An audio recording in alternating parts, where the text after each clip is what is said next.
আচ্ছা ও ছিল না তো আর বেটা খারো 10টার মধ্যে খালি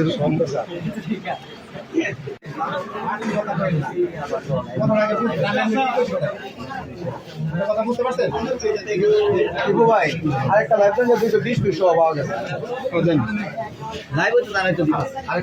হিরোইনও পাওয়া গেছে। হিরোইন আছে ধারাবাহিকতা আজকে আমরা গোপন সংবাদের ভিত্তিতে বর্মি চৌরাস্তা পুরাতন বাস স্ট্যান্ডের সাথেই ধুলিপাড়া গ্রামের মেন রোডের মধ্যে দিয়ে এরা মাদক কারবারি সে সিএনজি যুগে মাদক বিক্রি করতে আসে। তার সাথে তারই একজন সহযোগী মহিলা, ওনারা মাদক বিক্রি করার সময় আমরা জনগণকে নিয়ে হাতে নাতে তাদেরকে মাদক সহ হাতে নাতে তাদেরকে ধরার পরে আমরা শ্রীপুর থানার প্রশাসনকে আমরা অবগত করি যে আমরা মাদক সহ 2 জনকে আটক করতে পেরেছি। তাৎক্ষণিকই তারা ইনফরমেশন পেয়ে আমাদের কাছে ছুটে আসেন এবং আমরা 220 এবা বড়ি সহ এদেরকে হাতে নাতে ধরে আইনের হাতে সুপর্দ করি।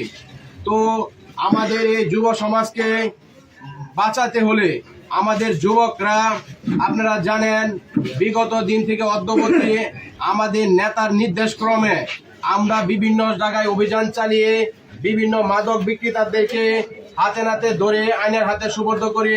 তো সকলের সহযোগিতায় আজকেও তাদেরকে আমরা হাতে নাতে ধরতে সক্ষম হই। ধন্যবাদ। রহিম, আপনারা জানেন যে বাংলাদেশের আইন শৃঙ্খলা পরিস্থিতি 5ই আগস্টের পর অনেকটাই খারাপ ছিল, যার মূল কারণ ছিল মাদক, অনলাইন জুয়া।